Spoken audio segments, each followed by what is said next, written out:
વલસાડના માછીમારોએ નારિયેળી પૂનમે પોતાની બોટ તથા દરિયાદેવની પૂજા કરી। આખું વર્ષ આજીવિકા સારી મળી રહે અને માછીમાર ભાઈઓને દરિયો સાચવે તે માટે પૂજા અર્ચના કરાઈ। નાળિયેરી પૂર્ણિમાના દિવસ માછીમારો માટે ખૂબ મહત્વનો ગણવામાં આવે છે। નાળિયેરી પૂનમના દિવસે માછીમારો દ્વારા દરિયાદેવની પૂજા કરી દરિયો ખેડવા દરિયા પાસે પરવાનગી લઈ માછીમારી કરવા માટેનો વિધિવત પ્રારંભ કરતા હોય છે। ત્યારે મોટી સંખ્યામાં માછીમાર ભાઈઓએ સપરિવાર સાથે દરિયાની તથા બોટની પૂજા કરી હતી। વલસાડ જિલ્લાના 60 કિલોમીટર લાંબા દરિયા કિનારે વસેલા 1500થી વધુ માછીમારો નાળિયેરી પૂનમના દિવસે વર્ષોથી ચાલી આવેલી પોતાની પરંપરા અનુસાર પોતાની બોટ તથા દરિયાની પૂજા કરી હતી। નાળિયેરી પૂનમ માછીમારો માટે ખૂબ મહત્વની ગણવામાં આવે છે।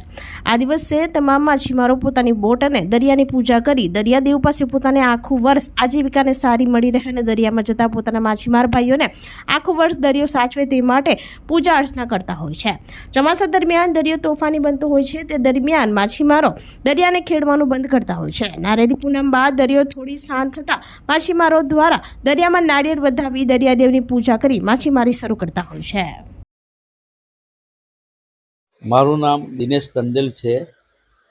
નાળિયેરી પૂર્ણિમા અમારા માટે એટલી મહત્વની છે કે અમારા બાપ દાદાઓ છેલ્લા 45-50 વર્ષથી નાળિયેરી પૂર્ણિમાને શુભ માની અને નાળિયેરી પૂર્ણિમાને દિવસે પૂજા કરી અને અમારા ધંધાની શરૂઆત કરતા આવેલા છે।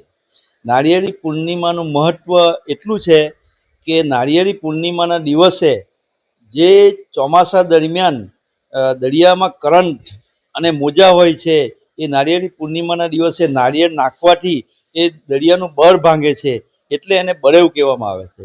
એટલે નાળિયેરી પૂર્ણિમાના દિવસે અમે પૂજા કરી અને નાળિયેર દરિયામાં નાખી અને અમારા ધંધાર્થે અમે જઈએ છીએ। આજનો દિવસ માછીમારો માટે ખૂબ જ અગત્યનો દિવસ છે, નાળિયેરી પૂનમ।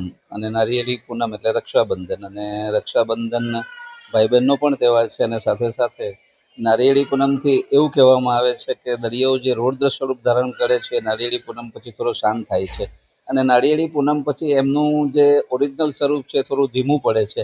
એટલે અમે દરિયાની પૂજા કરી આજના દિવસે અમારું આખું કુટુંબ અમારી આજીવિકા ઉપર એટલે કે ફિશિંગ બોટ ઉપર જઈ પૂજા અર્ચના કરે છે, ભગવાનને યાદ કરે છે, દરિયાની પૂજા કરે છે અને દરિયાને વિનંતી કરે છે કે આજથી અમે આજીવિકા માટેની કરવાના છે કે હે દરિયાદેવ અમારી આજીવિકામાં થોડી મદદ કરે અને અમારું ગુજરાન તમારા ઉપર જ નિર્ભર છે, એ આશા સાથે અમે દરિયામાં નીકળતા હોઈએ છીએ।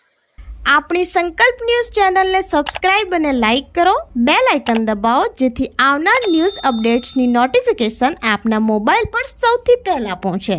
Like, subscribe and share the video.